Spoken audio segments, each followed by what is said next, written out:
हमारी संस्कृति, हमारे संस्कार सदा रहे हमारे साथ।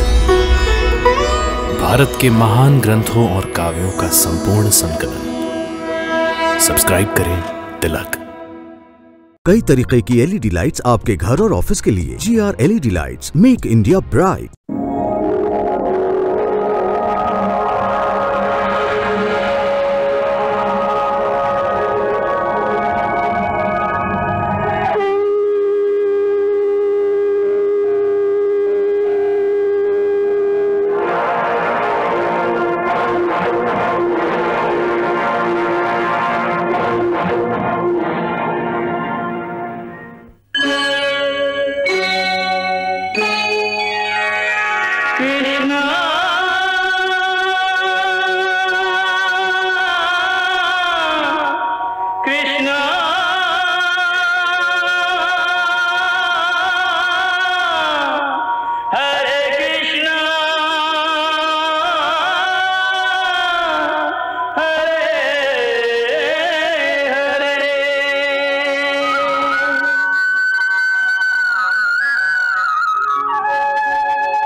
नारायण नारायण।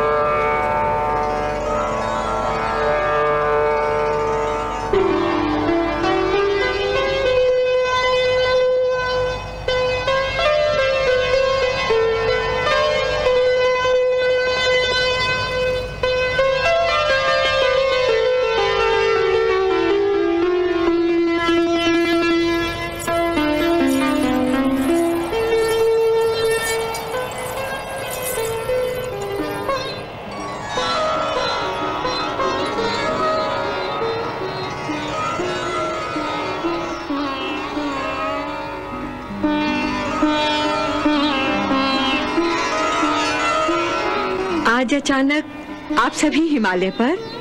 देवर्षि, क्या आपके इसमें कोई चाल है? नारायण नारायण, इतना साहस मुझ में कहाँ माता।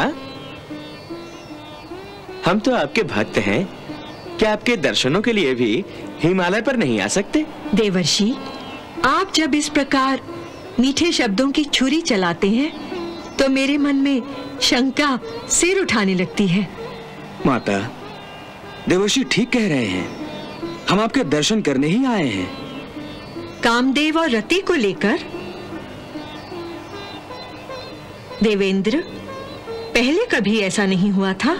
इससे पहले तारकासुर जैसे दैत्यराज की समस्या भी तो नहीं थी माता। हमारी समस्या का समाधान केवल आप ही कर सकती हैं माता। वो कैसे? महादेव शिव जी को उनकी तपस्या से आप ही जागृत कर सकती हैं माँ। देवर्षि, आप महाज्ञानी हैं। आप जानते हैं कि मैं इस बारे में असमर्थ हूं। शिवजी जब तपस्या में लीन होते हैं तब तपस्या पूरी होने से पहले उनका जागृत होना असंभव है। माता, यदि आपकी आज्ञा हो तो हम शिवजी की तपस्या भंग करने का प्रयास करें। बुद्धि भ्रष्ट हो गई है आप सबकी, बिल्कुल भ्रष्ट हो गई है। महाप्रलय को निमंत्रण देना चाहते हैं और ये भी चाहते हैं कि आत्महत्या के इस कार्य में मैं आपकी सहायता भी करूं। इतना भी नहीं जानते कि भोलेनाथ की तपस्या भंग करते ही उनके क्रोध का ज्वालामुखी फट पड़ेगा और न जाने कौन कौन शिवजी के क्रोध के लावे में भस्म हो जाएगा।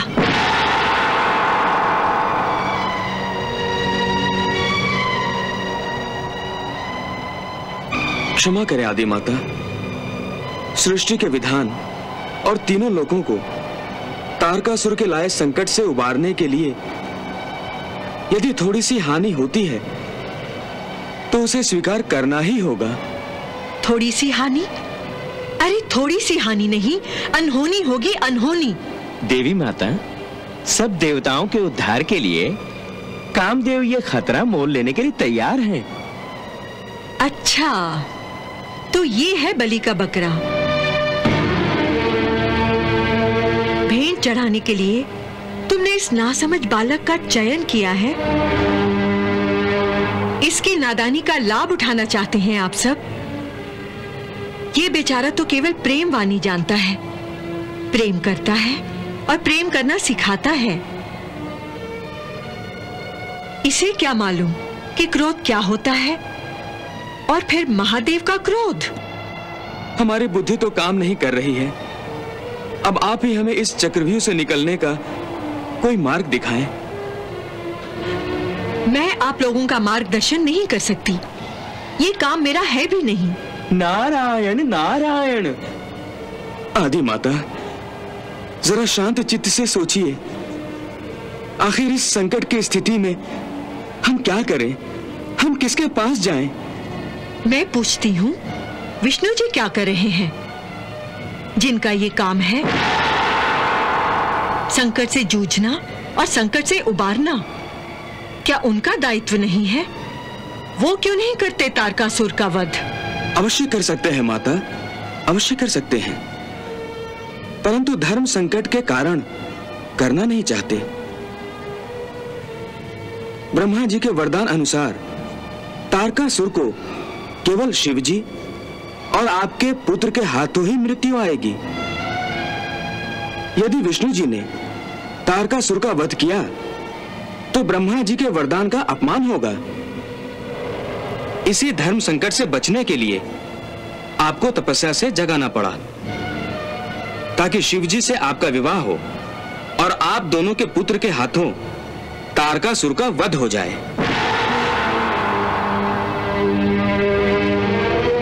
ये तो सचमुच ही धर्म संकट है। नारायण नारायण, ये समय ही संकटों का है माता। एक संकट का अंत नहीं होता, दूसरा संकट खड़ा हो जाता है और लगता है अब आने वाला संकट आपके लिए ही है माता। हाँ मुनिवर, आप लोगों ने मुझे भी संकट में डाल दिया है। इस समय सबसे बड़े संकट में तो कामदेव और देवी रति हैं। माता, इन्हें आप शिवजी की तपस्या भंग करने की आज्ञा दीजिए। परंतु ये मेरे लिए बहुत कठिन काम है। आप हमें निराश ना करें माता। यदि आपने हमारी सहायता नहीं की माता, तो हम कहीं के नहीं रहेंगे, हम कहीं के नहीं रहेंगे माता। हम पर दया कीजिए माता, हम पर दया कीजिए। हम पर माता, दया कीजिए हम पर दया कीजिए माता। ठीक है, मैं आज्ञा देती हूँ। आप धन्य हैं माता, आप धन्य हैं माता, आप धन्य हैं माता, आप धन्य हैं माता। हम आपके आभारी हैं माते। माते, आपकी आज्ञा मेरे पति की सुरक्षा का आश्वासन होगा। ठीक है, मैं आप दोनों को शिवजी के प्रकोप से बचाने का प्रयास करूंगी। आप शिवजी की तपस्या भंग करने की तैयारी करें। प्रणाम। प्रणाम माता। नारायण नारायण।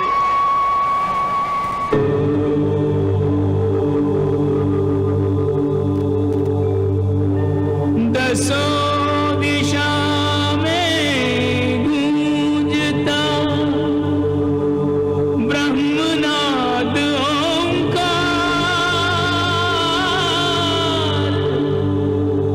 यहाँ सदा शिव राजते,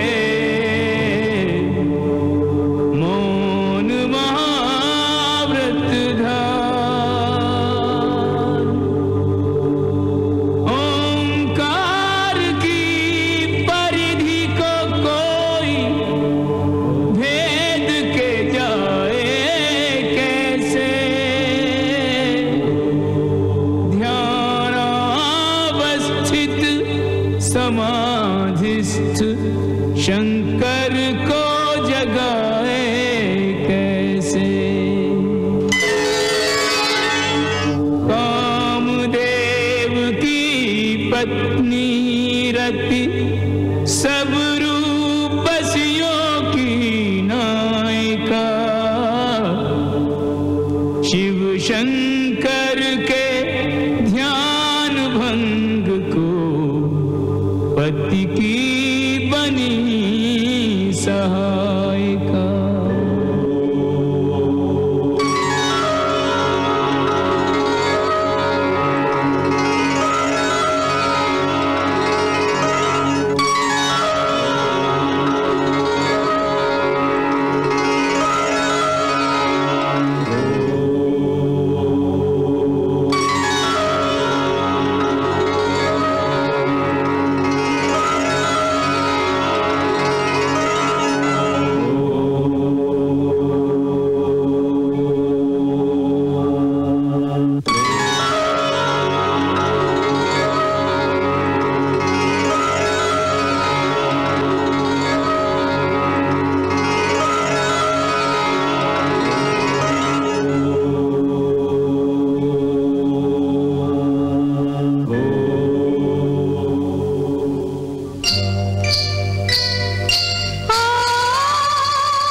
शंकर योगीश्वर मधुर तुआई रमण ऋतुआई, मधुर तुआई रमण ऋतुआई।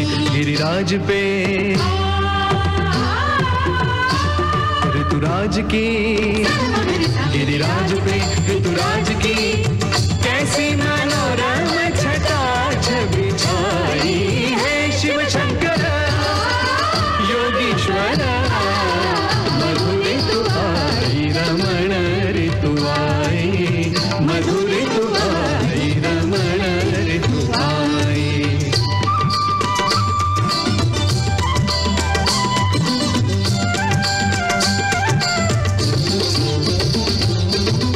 पल के उघार करो अवलोकन, हिम आंगन हुआ नंदन कानन।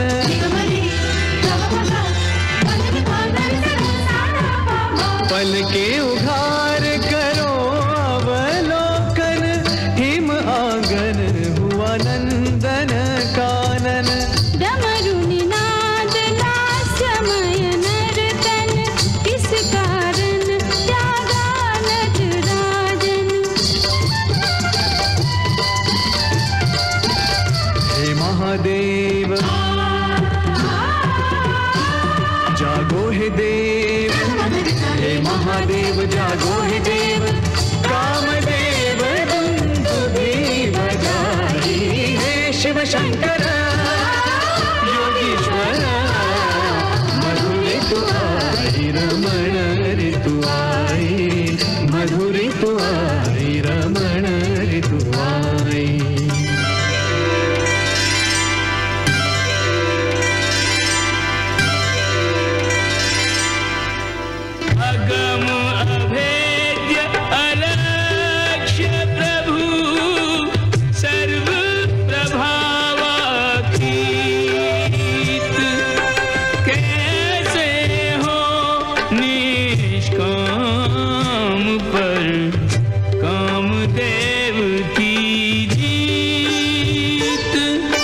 शंभु प्रभावातीत।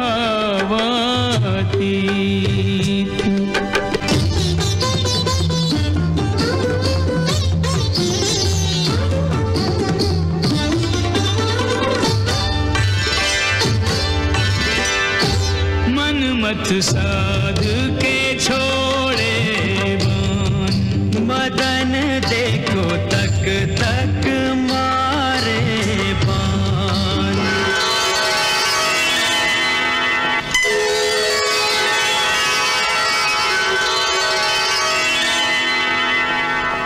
एक बान हो विफल तो करता, एक बान हो विफल तो करता, दूजा शर संधान।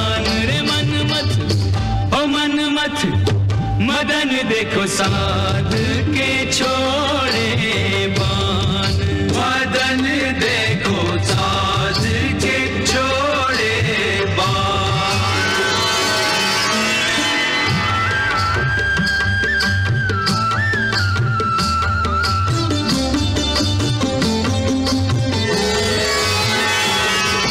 कुंडलिनी को लक्ष्य बना के मनमत बाण चलावे, मनमत बाण चलावे। योगी के मूलाधार की भोगी, कहा भला क्या पावे।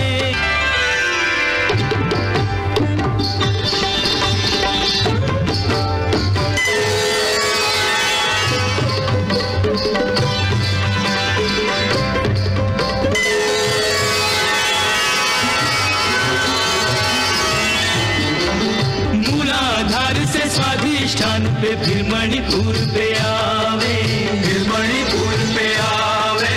पांचों बाण में एक भी बाण न लक्ष्य की सिद्धि करावे। अचल अडोल अकंपित बैठे, अचल अडोल अकंपित बैठे, जो के त्यों भगवान। रे मनमत ओ मनमत, रे मनमत साध के छोड़े बान, रे मनमत तक तक मारे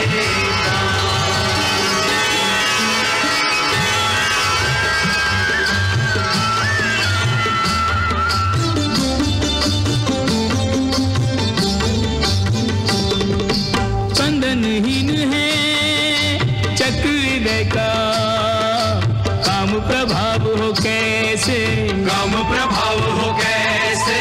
कोटिक काम अकाम करे, शिव योगीश्वर हैं ऐसे।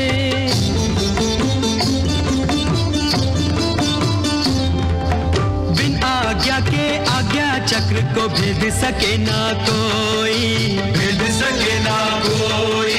दोनों भवों के बीच अवस्थित ज्योति अलौकिक सोई। बाण हुए निष्प्राण के शिव के, बाण हुए निष्प्राण के शिव के, सहस्रार में प्राण। रे मनमत ओ मनमत, रे मनमत साध के छोड़े बाण, रे मनमत तक तक मारे बाण।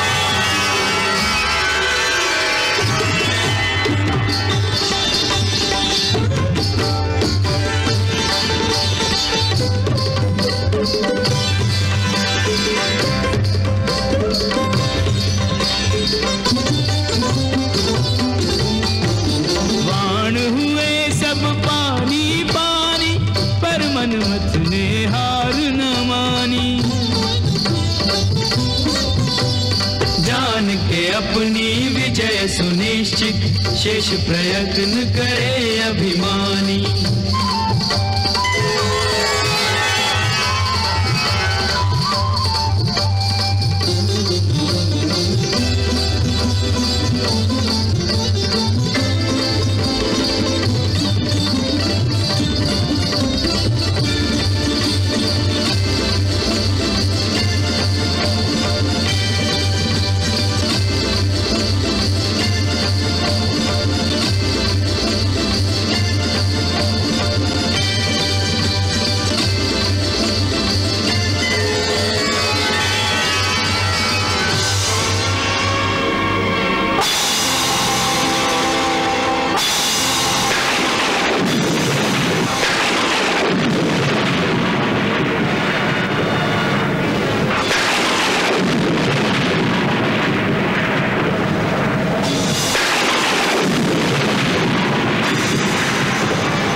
महादेव,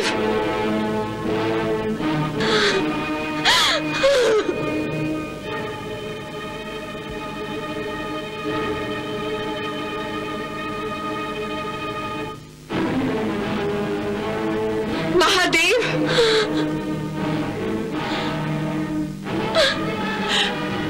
पार्वती,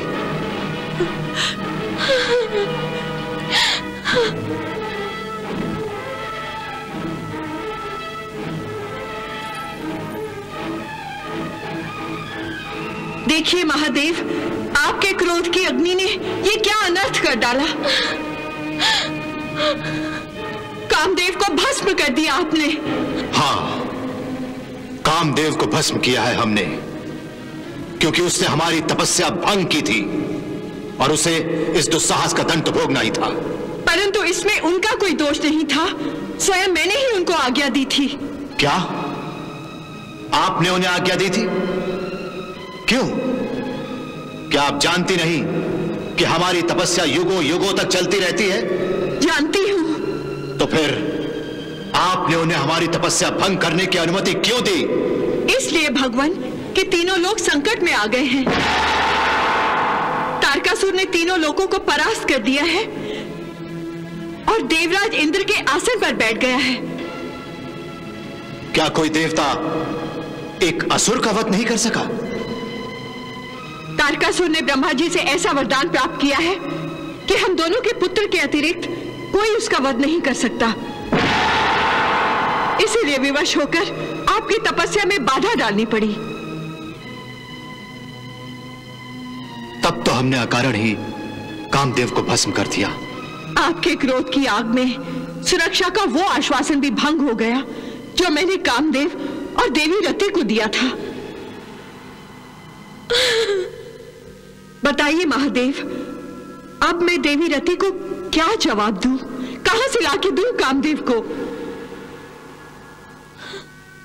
माते, मुझे मेरा सुहाग लौटा दीजिए माते। महादेव से कहें कि उनकी भूल को क्षमा करें, उनको फिर से जीवित करें, उनके प्राण वापस कर दें।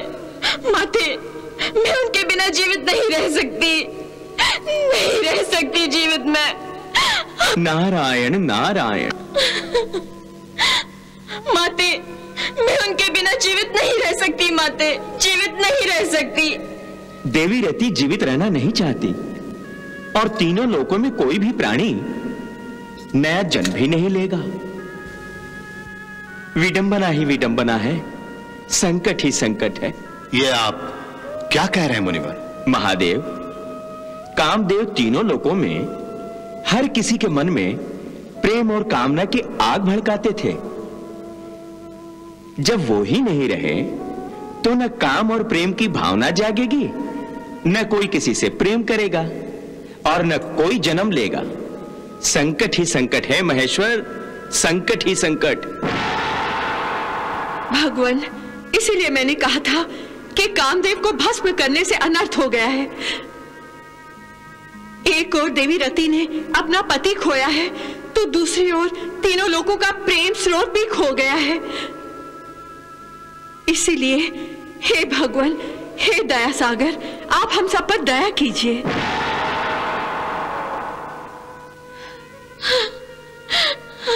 हाँ महादेव, कामदेव के बिना तीनों लोकों में प्रेम का काल पड़ जाएगा। इसीलिए हम सब आपसे विनती करते हैं कि आप कामदेव को जीवन दान दीजिए। हाँ महादेव, कामदेव को फिर से जीवित कर दीजिए, जीवित कर दीजिए, जीवित कर दीजिए। हाँ महादेव, कामदेव को फिर से जीवित कर दीजिए, जीवित कर दीजिए। हे महादेव, हे दया सागर, मुझ पर कृपा कीजिए, मेरे सुहाग को मुझे लौटा दीजिए महादेव। मेरी उजड़ी मांग को फिर से सुसज्जित कर दीजिए, मेरी झोली में प्रेम की भिक्षा डाल दीजिए महादेव। मेरे जीवन साथी को मुझे लौटा दीजिए, मुझ पर दया कीजिए महादेव। असंभव, असंभव, असंभव।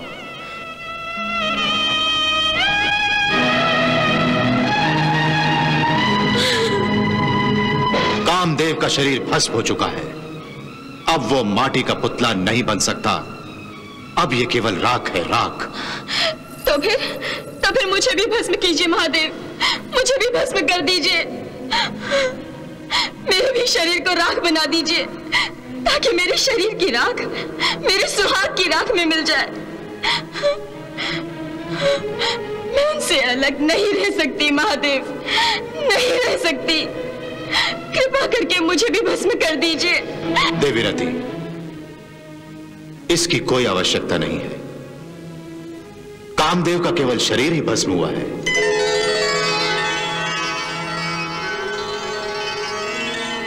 केवल शरीर भस्म हुआ है? हां देवी, कामदेव अमर है। हमारे हाथों केवल उनका शरीर ही भस्म हुआ है। मेरे पति जीवित है। मैं अब भी सुहागन हूं। मेरे पति जीवित हैं तो वो है कहां? दिखाई क्यों नहीं देते? नारायण नारायण, दिखाई कैसे देंगे देवी? उनका शरीर तो भस्म हो चुका है, बेकार हो चुका है। अब इसके लिए उन्हें एक नया शरीर देना होगा। तो उन्हें नया शरीर मिलेगा? हाँ देवी। प्रभु, तो आप कामदेव को शीघ्र ही शरीर प्रदान करें। हाँ महादेव, हाँ महादेव, हाँ महादेव, हाँ महादेव, हाँ महादेव। नहीं, ये कार्य अतिशीघ्र नहीं हो सकता। इसके लिए लाखों वर्षों तक प्रतीक्षा करनी होगी। लाखों वर्षों तक प्रतीक्षा? लाखों वर्षों तक प्रतीक्षा करनी होगी। इतने युगों तक यदि उन्हें शरीर नहीं मिला तो मैं उनके दर्शन कैसे करूंगी? उनकी मैं आरती कैसे उतारूंगी? उनकी पूजा कैसे करूंगी मैं? निराश क्यों होती हो देवी? निराशा दयावान विधाता की दया और लीला का अपमान है। प्रार्थना करो, तुम्हारी प्रार्थना वो अवश्य स्वीकार करेंगे। महादेव, मुझ पर दया कीजिए, अपनी लीला दिखाइए, मेरे नाथ को प्रकट कीजिए महादेव। अवश्य देवी।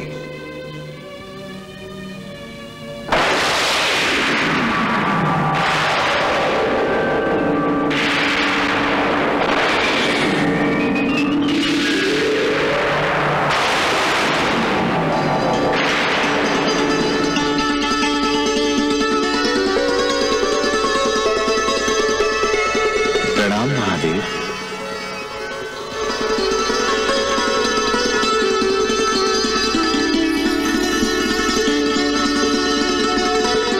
प्रणाम।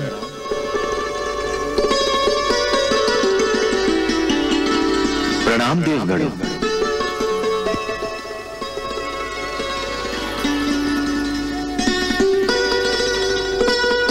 देवी रति, ये कामदेव का अशरीरी रूप है।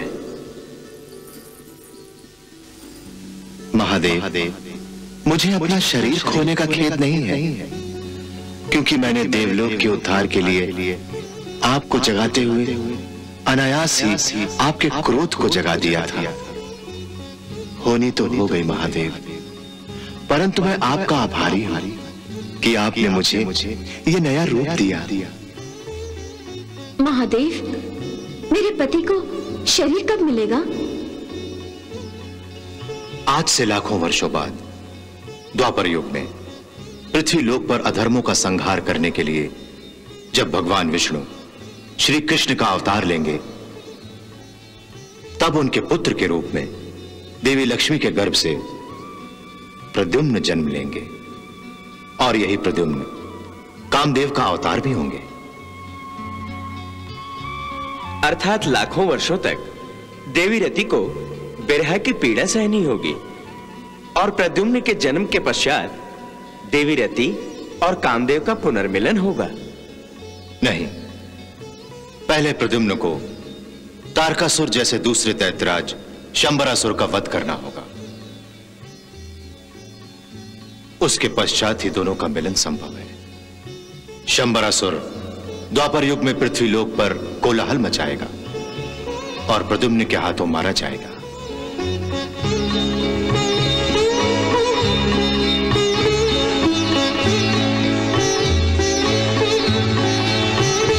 प्रद्युम्न,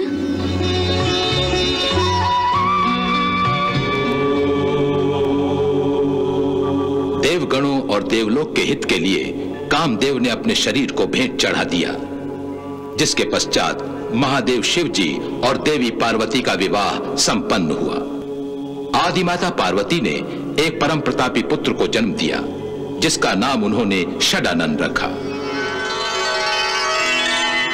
जिसे मुरुगन और कार्तिकेय भी कहते हैं। देवलोक से वंचित देवताओं की चिंता और प्रतीक्षा उस समय समाप्त हुई जब कुमार षडानन ने दैत्यराज तारकासुर पर आक्रमण करके उसका वध किया।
कामदेव और देवी रति को यह परम संतोष प्राप्त हुआ कि अंततः उनके प्यार और समर्पण के कारणवश आक्रमणकारी दैत्यराज नष्ट हुआ। बिरहा की मारी देवी रति कामदेव के शरीर धारण करने की और अपने मिलन की आस में अनंत प्रतीक्षा करती रही। कई युग बीत गए, दोनों प्रेमियों को पता भी न चला और द्वापर युग की वो शुभ घड़ी आ पहुंची। हे नाथ, हमारे साथ ये कैसी विडंबना हुई है। जब से शिवजी ने आपका शरीर भस्म कर दिया है, तब से आप मेरे साथ तो हैं, फिर भी साथ नहीं हैं। हाँ देवी, हम नदी के दो किनारों की तरह हैं, जो आमने सामने तो हैं, परंतु फिर भी मिल नहीं सकते। समय की धारा हमारे बीच से बहती बहती दूर निकल जाती है और हम कुछ नहीं कर पाते। एक दूसरे को युगों युगों से केवल निहार रहे हैं। आपका अशरीरी रूप मेरे लिए उस फूल की भांति है, जिसकी ओर मैं मोहित होकर उसका स्पर्श पाने के लिए जब मैं हाथ आगे बढ़ाती हूं, तब मेरे मन में सैकड़ों कांटे चुभ जाते हैं। मिलन की आग और भड़क उठती है। आपकी काया मेरे लिए सिर्फ एक माया बनकर रह गई है। हाँ, ये विडंबना तो है ही, परंतु इससे बड़ी विडंबना तो मेरी है देवी। वो कैसे? मैं कामदेव हूं, कामदेव, जो तीनों लोक में हर किसी के मन में प्रेम और काम की भावना को जगाता है। परंतु ये कामदेव, प्रेम का देवता ही, अपनी पत्नी की कामना को ही पूरा नहीं कर सकता। तुम्हारे मन में प्रेम की अग्नि को मैं भड़का तो सकता हूं, परंतु बुझा नहीं सकता। मैं कामदेव हूं, कामदेव, कामदेव, कामदेव। इतने युगों तक हमने धीरज से काम लिया है, तो फिर अब हम इतने व्याकुल, इतने भावुक क्यों हो रहे हैं? इसलिए क्योंकि हम धैर्य और सहन शक्ति की चरम सीमा को पहुंच गए हैं। अब और सहन करना बहुत कठिन है। कठिन तो है, परंतु प्रतीक्षा करने के सिवा अब और हम क्या कर सकते हैं? नारायण नारायण, आप दोनों की प्रतीक्षा का समय अब समाप्त ही होने वाला है। प्रणाम देवर्षि। आयुष्मान भव। आपके मुंह से ये शुभ समाचार सुनने के लिए तो मेरे कान तरस गए थे। देवर्षि, क्या अब हमारी मनोकामना पूरी होगी? क्या मुझे शरीर मिल जाएगा? क्या मैं फिर जन्म लूंगा? नारायण नारायण, आपकी मनोकामना भी पूरी होगी।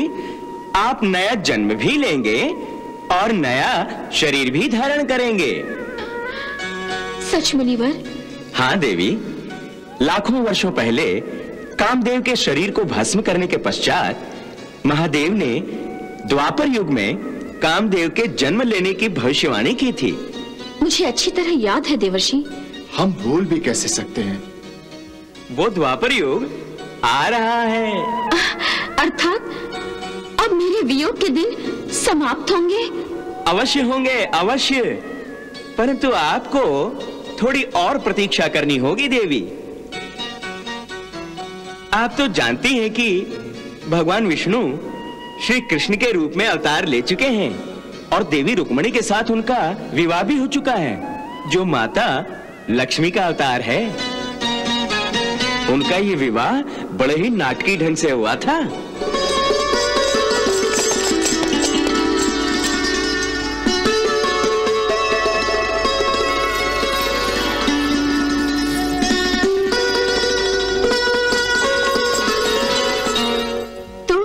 अब इस विवाह के बाद कौन सी बाधा शेष रह गई है?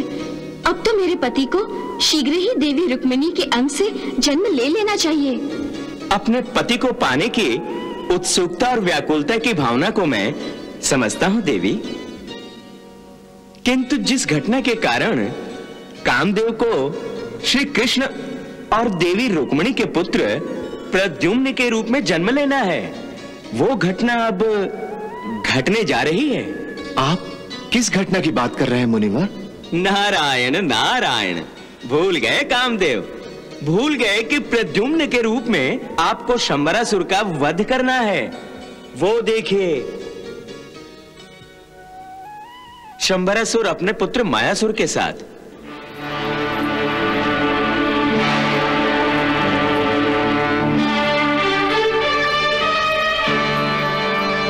दोनों ने श्री कृष्ण के विरुद्ध युद्ध की तैयारियां पूरी कर ली हैं और अब वो युद्ध के लिए निकलने ही वाले हैं।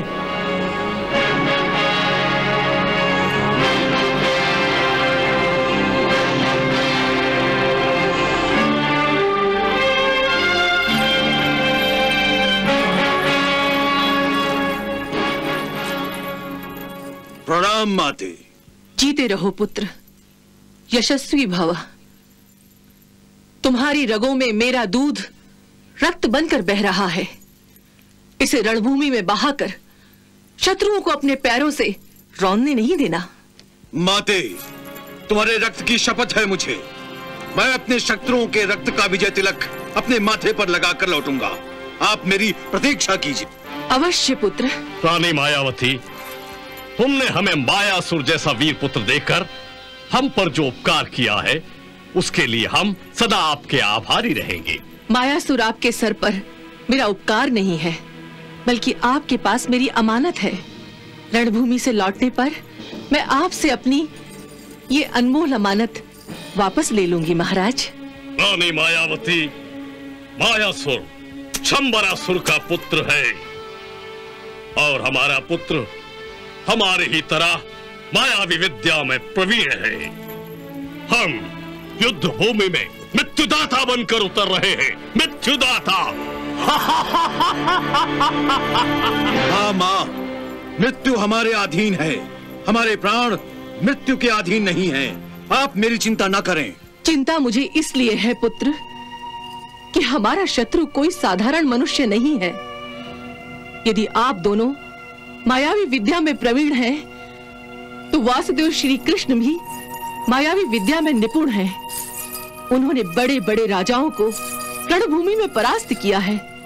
लोग उन्हें शक्तिमान ही नहीं भगवान भी मानते हैं। हाँ। रानी मायावती, इसमें शंका नहीं कि कृष्ण बलवान है, परंतु हम त्रिलोक पर अपना अधिराज्य स्थापित करना चाहते हैं। इसलिए सबसे पहले हमें श्री कृष्ण के बल, बुद्धि और मायावी शक्ति को विफल करना होगा। माते, मैं श्री कृष्ण को अवश्य परास्त करूंगा और त्रिलोक विजेता बनकर लौटूंगा। आप केवल मुझे आशीर्वाद दीजिए। मेरा आशीर्वाद तो सदा तुम्हारे साथ है पुत्र। रानी मायावती, तुम्हें अपने पुत्र के इस आत्मविश्वास पर संतोष नहीं होता? क्यों? किसी झरने की भांति मायासुर के सीने से झरझर उबलता विश्वास ही मेरी चिंता का कारण है महाराज। क्योंकि कभी कभी जरूरत से अधिक विश्वास भी घातक बन जाता है। शुभ शुभ बोलो मायावती, शुभ शुभ, और शुभ कामना के साथ हमें विदा करो। आओ, और हमारी तलवारें हमें हमारे हाथों में सौंप दो।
विजयी भव पुत्र।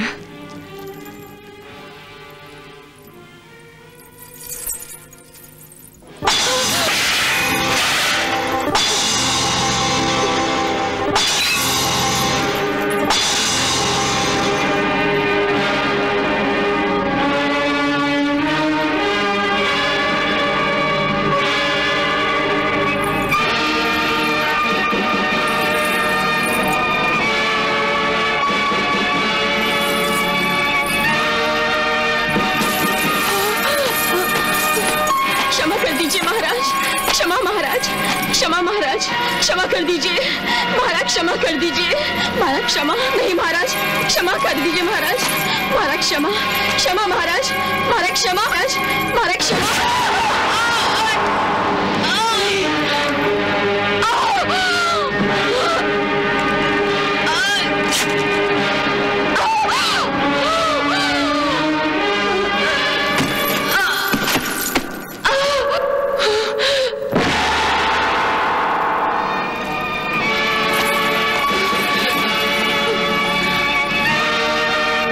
शगुन अच्छा नहीं हुआ महाराज। ये शगुन अच्छा नहीं था, परंतु ये शगुन अच्छा हुआ। युद्ध भूमि में उतरने से पूर्व ही हमारी तलवार की जीभ ने रक्त चख लिया है।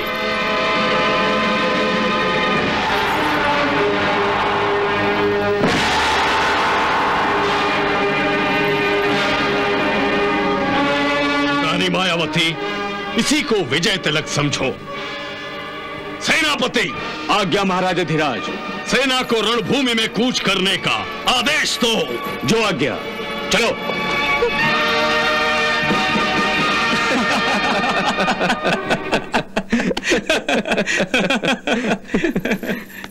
द्वारकाधीश की जय हो। गुप्तचर तुम? कहो गुप्तचर, क्या समाचार हैं? दैत्यराज सम्रासुर अपने पुत्र मायासुर के साथ विशाल सेना लेकर निकल पड़ा है। वो किसी भी क्षण द्वारका पर आक्रमण कर देगा। द्वारिका पर आक्रमण? लगता है उनका विनाश उन्हें यहां खींच लाया है। कृष्णा